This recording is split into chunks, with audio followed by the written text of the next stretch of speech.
Voy a leer Marcos 14, 32 en adelante. Dice la palabra, quédense sentados porque vamos a leer mucho. Dice, vinieron pues a un lugar que se llamaba Gesemaní y dijo a sus discípulos, sentaos aquí, entre tanto que yo oro. Y tomó consigo a Pedro, a Jacobo y a Juan y comenzó a entristecerse y a angustiarse y les dijo, mi alma está muy triste, hasta la muerte. Quedaos aquí y velad. Yéndose un poco más adelante, se postró en tierra y oró que si fuese posible, pasase de él aquella hora. Y decía, Abba, Padre, todas las cosas son posibles para ti, aparta de mí esta copa, mas no lo que yo quiero, sino lo que tú. Vino luego y los halló durmiendo y dijo a Pedro, Simón, ¿duermes? ¿No has podido velar una hora? Velad y orad, para que no entréis en tentación. El espíritu a la verdad está dispuesto, pero la carne es débil. Otra vez fue y oró diciendo las mismas palabras y al volver otra vez los halló durmiendo, porque los ojos de ellos estaban cargados de sueño y no sabían qué responderle. Vino la tercera vez y les dijo, dormid ya, descansad, basta, la hora ha venido. He aquí el Hijo del Hombre es entregado en manos de los pecadores. Levantaos, vamos, he aquí, se acerca el que me entrega. Amén. Esta semana, hermanos, yo leía un artículo de un autor que se preguntaba qué hacía que la muerte de Jesús fuese diferente al resto de las muertes de la historia. Y él responde desarrollando un breve argumento. Y es que pensemos en esto. Un hombre colgado de una cruz de madera atravesado por grandes clavos que le atraviesan sus manos y sus pies. Esta es la imagen. Esta es la imagen más reconocida y venerada de la historia de la humanidad. Durante miles de años, durante 20 siglos quería decir, se ha venerado esta imagen. Miles de artistas han representado esta imagen. Millones de personas han venerado esta imagen, la han llevado en sus bolsillos, lo han llevado en una cadenita en el cuello, en sus orejas. Incluso hay gente que se ha llegado a tatuar esta imagen en su cuerpo. Y esta imagen no describe simplemente a un hombre muriendo. Esta imagen describe a un hombre siendo ejecutado por crucifixión. Una de las muertes más horribles y dolorosas que se han podido experimentar, se han podido crear en la historia. Esa es la imagen que se venera. Esta imagen la colgamos en los cuadros de casa. Yo al colegio que iba un colegio de monjas, tenían las paredes llenas de esta imagen. Y es que, ¿no les parece raro que la imagen más famosa de la historia sea la de un hombre agonizando?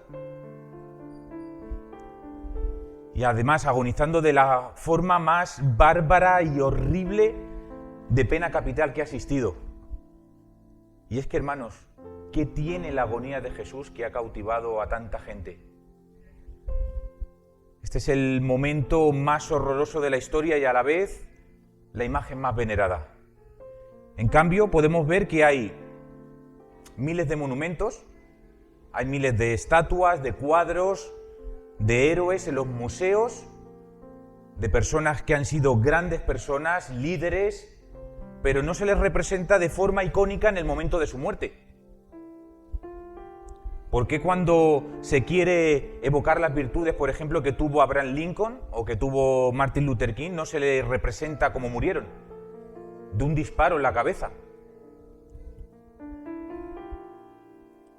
Todos conocemos, por ejemplo, la imagen de Buda. Gordito, sonriente, sentado, inspirando paz. No se le representa de la forma que murió, atragantado en una cena. O los héroes de guerra.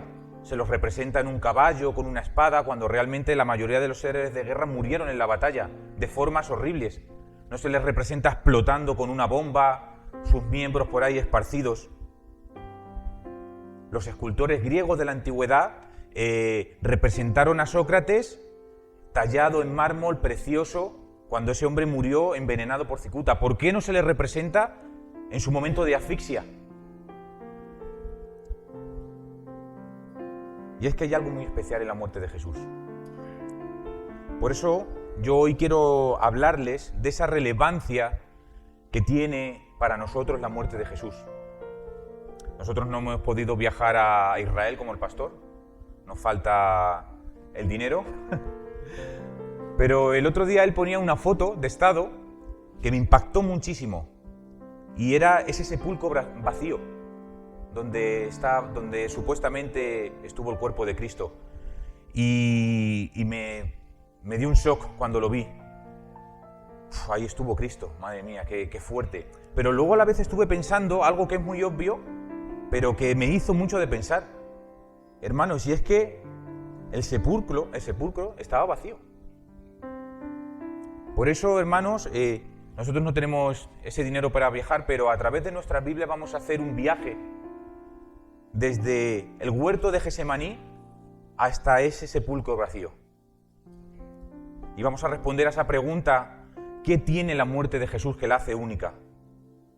¿Qué significa un sepulcro vacío? Dice en Marcos 14:32, y les dijo: mi alma está muy triste hasta la muerte, quedaos aquí y velad. Verso 36, y decía: Abba, Padre, todas las cosas son posibles para ti, aparta de mí esta copa, mas no lo que yo quiero, sino lo que tú.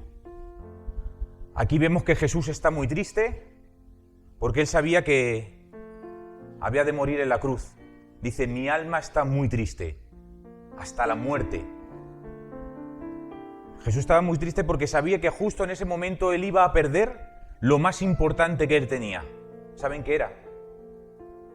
Iba a perder en ese momento el beneplácito del Padre. Eso es algo que iba a perder en la cruz. ¿Debido a qué? Debido a nuestros pecados, debido a nuestras maldades. Antes de su captura, Jesús imaginó lo que le vendría como una copa que él tendría que beber. Pero, ¿qué había en esa copa?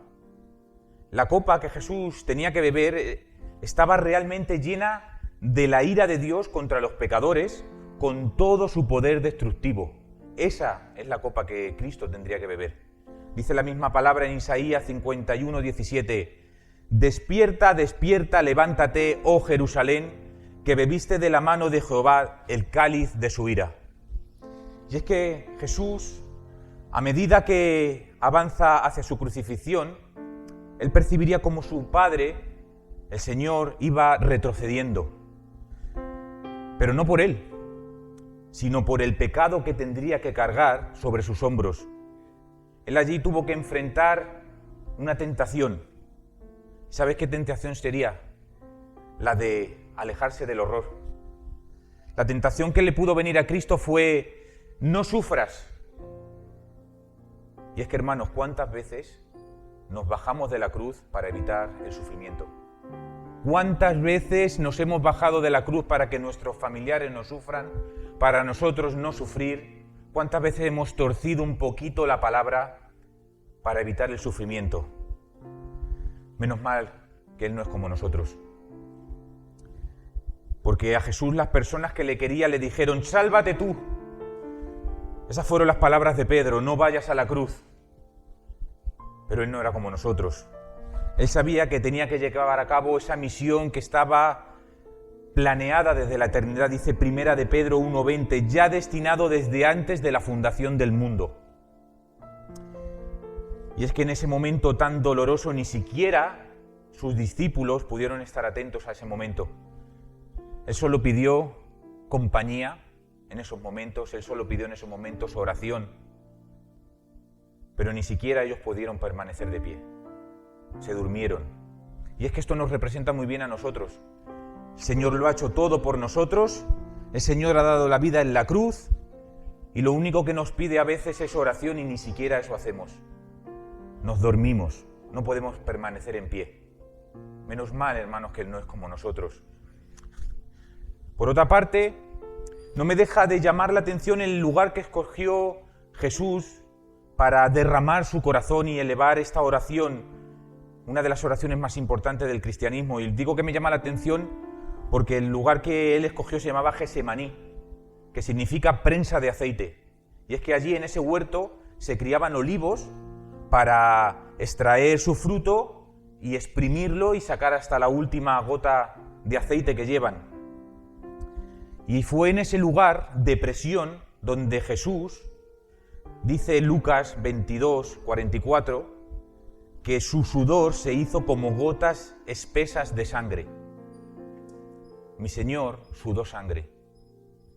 Y esto no es una metáfora, esto es real. Existe, en medicina se llama hematidrosis. La hematidrosis es una afección por la cual los vasos sanguíneos capilares que alimentan las glándulas sudoríparas se rompen y hacen que exhumen sangre, y esto ocurre en condiciones de estrés físico-emocional extremo. Mi Señor estaba pasando por un momento extremo, tanta presión tenía en ese huerto de Gesemaní, tal era la presión que empezó a sudar sangre. En ese lugar Gesemaní sería triturada el alma humana de Jesús ante la perspectiva de lo que le esperaba simplemente unas horas más tarde. Por eso dice en el verso 14, mi alma está muy triste hasta la muerte. Y pensamos, ¿Jesús muy triste? Porque podríamos esperar esto de David, de Moisés, pero de Jesús triste, Dios hecho hombre. Dice, mi alma está muy triste hasta la muerte, porque era tal la angustia del Señor Jesús que su vida física estaba en peligro. Y esta es la idea que parece expresarle a los discípulos, que se podría traducir de esta manera, la tristeza que me embarga es tan grande que estoy a punto de morir. Cristo, hermanos, pudo haber muerto en el Gesemaní si no hubiese sido por la intervención de Dios. Dice en el versículo paralelo del Evangelio de Lucas que Dios le mandó un ángel para que le fortaleciese. Pero no para consolarlo, como pensaríamos, no para aliviar su sufrimiento, hermanos, sino para preparar su cuerpo para una tortura aún mayor, para un sufrimiento aún mayor por culpa de nuestros pecados. Dice Marcos 35, yéndose un poco más adelante, se postró en tierra y oró que si era posible pasase de él aquella hora. Y decía, Abba Padre, todas las cosas para ti son posibles, aparta de mí esta copa, mas no lo que yo quiero, sino lo que tú. Y es que, hermanos, en el Antiguo Testamento la copa es una metáfora de la ira de Dios sobre la humanidad. En el Salmo 75, 8, vemos que hay un cáliz en la mano del Señor, el cual deben de beber todos los impíos de la tierra. El profeta Isaías se refiere a esta copa como el cáliz del furor de Dios. El profeta Jeremías también habla de esta copa como el vino del furor de Dios. Y hermanos, esa es la copa que Cristo tiene que beber. El furor de Dios por el pecado de la humanidad. Ahora ya podemos entender un poco por qué dice si es posible pasar de mí esta copa. Por lo tanto, hermanos, ya no era la perspectiva de un sufrimiento en la cruz lo que hacía que Cristo estuviese sangrando sangre en ese momento. Era la perspectiva de que en pocas horas tendría que cargar sobre sus hombros todo el pecado de los suyos, todo el pecado acumulado siglos atrás, y no solo eso, todo el pecado que había en ese momento y todo el pecado que vendría en el futuro. Toda la ira de Dios la tuvo que cargar Él en un momento.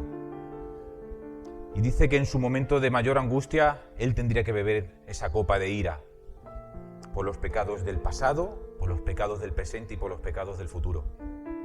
Y es que yo he escuchado decir a gente del mundo, pero bueno, si mataron a mucha gente en la historia, han matado a mucha gente, hay gente que ha sufrido mucho, los han torturado durante días, porque Cristo murió en un día, hay gente que ha sufrido durante meses y años.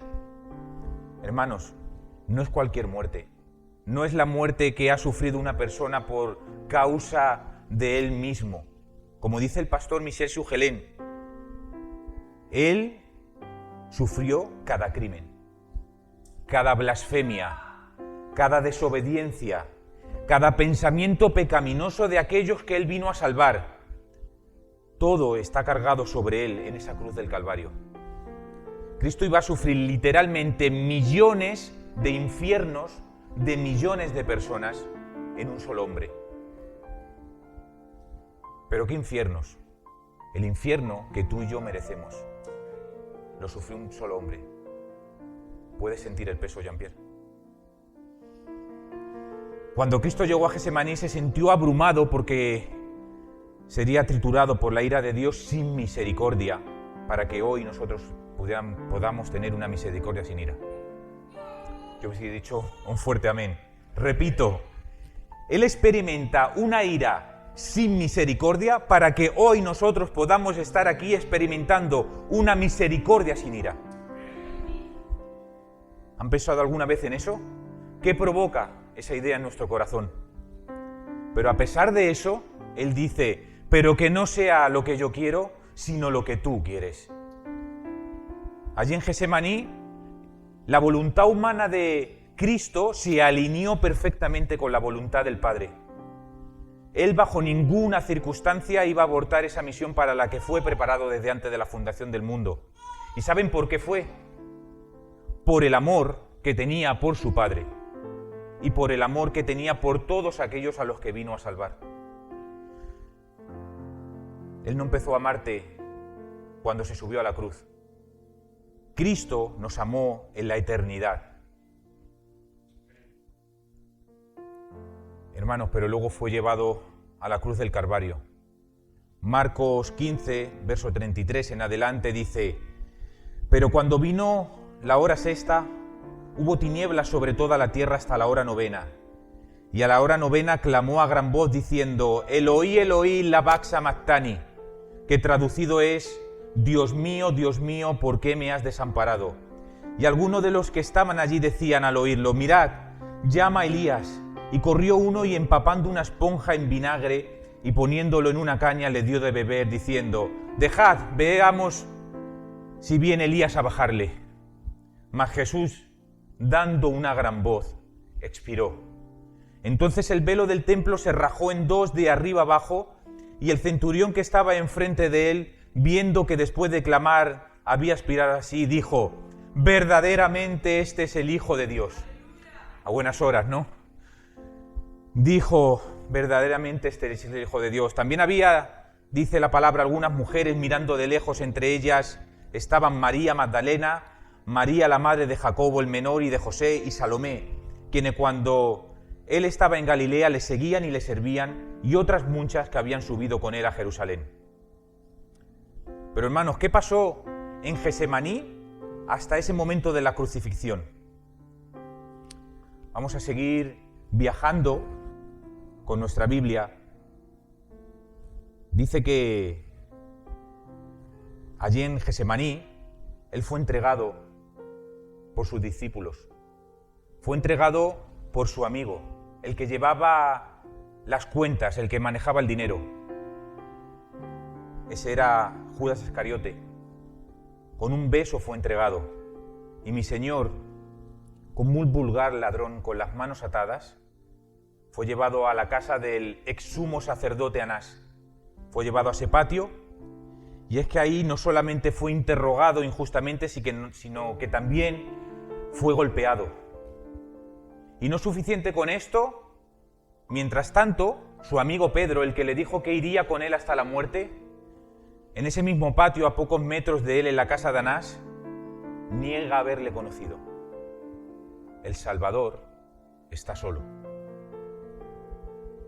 En sus horas de más profundo dolor, dice la Escritura, que miró a Pedro a los ojos y vio cómo su amigo le negaba. A veces nos ha pasado que nos han traicionado, pero qué duro es ver cómo te traicionan en tus propios ojos. Atado, golpeado, Anás lleva a Jesús ante Caifás, ante el sumo sacerdote del Sanedrín. Allí Jesús sufrió un juicio simulado, arbitrario, testigos falsos le calumniaban, Caifás tuerce sus palabras y en un momento dado se rompe las vestiduras, haciendo un alarde de que estaba muy de indignación. Hizo un gesto político y religioso y sentencia a Cristo a la muerte según la ley judía. Cubren su rostro, cubren el rostro de mi Señor y empiezan a golpearle una y otra vez, una y otra vez, una y otra vez. Y esto a pesar del que el procurador que le juzgó dijo que no había ningún delito en él. Y aquí nos preguntamos todos, ¿dónde estaba Dios? ¿Dónde estaba Dios? ¿Por qué Dios no destruyó en un momento a todos esos blasfemos? ¿Por qué no los fulminó? ¿Por qué no los fulminó si estaban tratando con mucha crueldad a su hijo? ¿Dónde estaba Dios? Hermanos, Dios siempre estuvo allí. Dios siempre estuvo junto a su hijo en el Getsemaní, en el Calvario, pero no como nosotros nos creemos, para defenderlo, ni para fulminar a los blasfemos. Dios estuvo ahí para juzgar en él todos nuestros pecados. No estuvo para defender a su hijo. Estuvo para juzgar en Cristo mi maldad y tu maldad, Luis. Debemos por eso contemplar la cruz a través de las palabras del apóstol Pablo, cuando dice en Corintios que Dios estaba en Cristo reconciliando consigo mismo al mundo. Así tenemos que ver la cruz. Es la cruz de Cristo lo que nos da acceso a poder tener comunión con el Padre. Eso lo da a través de Cristo, a través de ese filtro, de esa sangre en la cruz, que podemos tener comunión con Dios. Amén.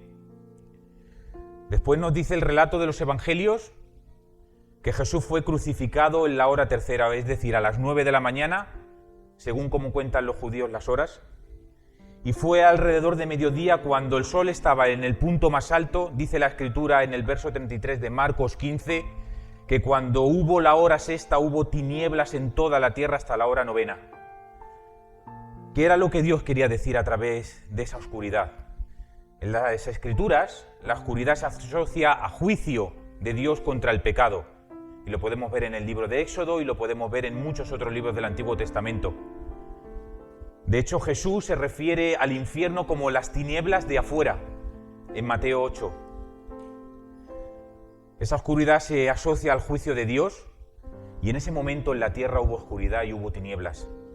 Dios ejecutando el juicio contra el pecado de todos nosotros a través de Cristo.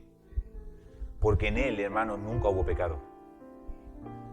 Dios estaba allí en el Calvario como ese juez del universo juzgando todos nuestros pecados, los del pasado, los del presente y los del futuro. Pero es que es increíble que al mismo tiempo estaba dando una muestra de amor incomprensible a todos aquellos a los que Él vino a salvar, desde antes de la fundación del mundo. Dicen los textos que ya eran las 3 de la tarde del viernes, según el relato de Marcos, y nuestro Señor Jesucristo llevaba 6 horas colgado en una cruz, desangrándose, molido a palos, sin haber comido, sin haber bebido, aterrado, cargando la culpa de todos nosotros. En las últimas horas, dicen los evangelios, que Él estaba experimentando todo el peso de nuestros pecados. Esas 3 últimas horas fueron las más fuertes, las más intensas, las más agonizantes. Y es ese momento que se manifiesta la oscuridad y Él recita en arameo el Salmo 22, Eloi, Eloi, lama sabacthani, que traducido significa Dios mío, ¿por qué me has desamparado? En esos pocos momentos ya Jesús no le llama Padre, le llama Dios mío, ¿por qué me has desamparado? Y esto no significa que en ese momento Dios Padre y Dios Hijo pierdan el contacto, porque eso es imposible, eso es antiteológico. Pero en un sentido real, Jesús es completamente desamparado por su naturaleza humana por Dios Padre. Y decimos, ¿pero por qué? Es algo muy difícil de entender, porque la santidad de Dios Padre no permite tener comunión con el pecado. Y en ese momento en la cruz, dice Pablo que Jesús fue hecho pecado por nuestra culpa. Y cuando Dios ve el pecado, no convive con él. Cuando Dios ve el pecado, se aleja o lo destruye. Este es el alto costo que tuvo nuestra salvación. Amados hermanos, esto costó nuestra salvación. Ese es el pago y ese precio jamás nosotros lo podríamos pagar. Ese precio es impagable, ni la mejor de tus obras, ni el mejor de tus sacrificios lo podría pagar. Solo Dios podría absorber la ira de su propia ira, solo Dios podría estar absorbiendo su propia ira. Por eso, hermanos, yo no puedo entender esos cristianos que vienen a la iglesia con el ego subido, que vienen con pretensiones, que vienen con envidias, que vienen con peleas. Para nuestro dolor hay personas que no quieren venir a esta iglesia porque entienden que su ministerio es tan alto que están por encima del pastor y estar aquí sería estar por debajo, por lo tanto no quiero venir aquí. Porque no se nos da lugar. ¿Qué lugar? Si el único lugar que merecemos es la cruz. El único lugar que merecíamos tú y yo, hermanos, era la cruz. Solo tenemos derecho a venir aquí. A entrar de esa puerta tendríamos que entrar de rodillas, con el corazón en la mano y decir gracias, Señor, por esta salvación tan grande. Esto no es lugar para escalar, para envidias. Este es simplemente un lugar para dar gracias a Dios. Martín Lutero pasó horas y horas y horas delante de su Biblia meditando en esta frase: Señor, Señor, ¿por qué me has desamparado? Y al final solo pudo exclamar con total perplejidad: ¿Dios abandonado por Dios? ¿Quién puede comprender tal misterio? Y es que, hermanos, Dios fue la ofrenda perfecta. Nosotros a lo único que aspiramos en esta iglesia es a venir con mucha humildad, hermanos. Con mucha humildad, no merecemos nada. No merecemos puestos, no merecemos nada, solo dar gracias al Señor. Dice que ya se ha cumplido la obra que le había encomendado el Padre para la salvación de muchos. Dice en Marcos 15 que Jesús, dando un fuerte grito, no sabemos lo que dijo, expiró. Pero por Lucas y Juan nos ayudan a comprender lo que allí pasó. Dice Juan que dijo: consumado es. Consumado es. Y decimos, consumado es, que ya ha terminado. ¿Qué dice? ¿Qué significa consumado? El diccionario, la RAE, dice que consumado se aplica como un intensificador a una cualidad de una persona que la posee y que dicha cualidad está en su máximo grado. Por lo tanto, consumado es no significa simplemente que ya ha acabado, sino que está en su máximo grado, que no se puede mejorar. Consumado es significa no solamente que la obra está completa, sino que es perfecta. Por lo tanto, ya la salvación no es Cristo más mis obras, Cristo más mis sacrificios. Con eso no quiero decir que tengamos que vivir buscando la santidad. Quiero decir que la salvación no es por obras, que tú no vas a añadir nada más a la muerte de Cristo. Consumado es perfecto, no se puede mejorar. Y continúa el Evangelio de Juan diciendo que entregó su espíritu. Hermanos, Cristo no solamente fue a la cruz voluntariamente, sino que entregó su vida cuando ya todo estaba consumado. Él no fue coaccionado, Él fue voluntariamente a la cruz. Y expiró.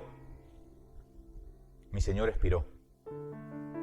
Llega el sábado, el Sabbat, y Jesús descansa en la tumba. Y aquí nuestro Señor, el Mesías, el que fue profetizado en el Antiguo Testamento, está envuelto en sábanas y especiado con especias aromáticas. Pero todos sabemos que la historia no acaba aquí. Ahora acompáñenme a una tumba vacía. Dice Marcos 16:1. Cuando pasó el día de reposo, María Magdalena, María la madre de Jacobo y Salomé, las que estaban antes en la cruz, mirando de lejos, compraron especias aromáticas para ir a ungirle, y muy de mañana, el primer día de la semana, vinieron al sepulcro. Ya salió el sol, pero decían entre sí: ¿quién nos removerá la piedra de la entrada del sepulcro? pero cuando miraron vieron removido la piedra, que era muy grande. Y cuando entraron al sepulcro, vieron a un joven sentado al lado derecho, cubierto de una larga ropa blanca, y se espantaron.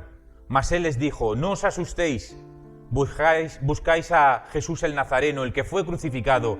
Él ha resucitado, él ya no está aquí. Mirad el lugar en donde le pusieron, pero id y decidle a sus discípulos y a Pedro que él va delante de vosotros a Galilea, allí le veréis como él os dijo. Amén. Y es que, hermanos, la resurrección de Jesús es lo que separa el cristianismo de cualquier otra religión del mundo. ¿Y por qué digo esto, hermanos? Porque Mahoma está muerto. Confucio está muerto. Buda está muerto. Incluso para los cristianos, María está muerta. María fue una gran mujer, una mujer extraordinaria, y no es una falta de respeto, pero si van a su tumba, van a encontrar los huesos o el polvo. En cambio, hermanos, si van a la tumba de Jesucristo, van a encontrarse una tumba vacía. Dice otro versículo: ¿por qué buscáis entre los muertos al que vive? Hermanos míos, sin resurrección no habría cristianismo. Si la resurrección de Cristo, la muerte de Jesús, hubiese sido como cualquier otra muerte, estas mujeres no fueron a encontrarse a un Jesús crucificado, estas mujeres fueron a encontrarse con un cadáver. Ellas se dirigían a ungir a un cadáver. Cuando ellas llegan a la tumba, no había ningún soldado allí, habían corrido espantados, y ellas entraron al sepulcro y una vez dentro se encontraron a un hombre sentado, que por otros evangelios sabemos que era un ángel, y que esa piedra gigante estaba removida. Pero es que esa piedra gigante no estaba removida para que Jesús saliese, porque por otros versículos más adelante vemos que Jesús se les aparece a las personas y desaparece sin necesidad de salir por una puerta. Hermanos, abracen esta gran verdad. Esa piedra se removió para que el mundo pudiese entrar y comprobar que Cristo vive, que Cristo ya no está en la tumba, que tenemos un Dios resucitado, que resucitó y que además tenía que resucitar. Tenía que resucitar para que se cumpliese lo escrito. En el Antiguo Pacto se promete a un Mesías heredero del reinado de David, pero con un reinado eterno. ¿Cómo va a cumplirse esto de un reinado eterno si nuestro rey está muerto?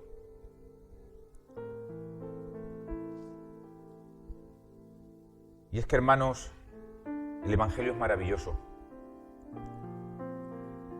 La palabra de Dios se cumple y Cristo murió por muchos para que hoy lo podamos tener en nuestra vida. Por eso, hermanos, en su último aliento en la cruz, con su último aliento nos dio vida. Y es así como acaba este camino del monte de Gesemaní a este sepulcro vacío. Es precioso el Evangelio. Qué maravillas tienen las cosas del Señor. Y quiero dejarle solamente con esta gran verdad en su mente, y con esto termino. Recordarle a todos aquellos que están en Cristo y a todos aquellos que todavía no conocen al Señor, que lo están buscando,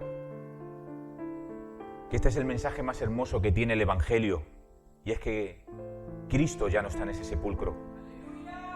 Que Cristo se hizo pecado por nosotros, para que hoy podamos estar aquí, alabando su nombre. Que mi Señor desde el Gesemaní fue golpeado, fue arrastrado, le arrancaron su barba, le lapidaron, le pegaron en su cabeza, le clavaron en una cruz, se hizo pecado por nosotros. Y eso hace que esa muerte no sea cualquier muerte. Gracias a ese camino del Gesemaní al Calvario,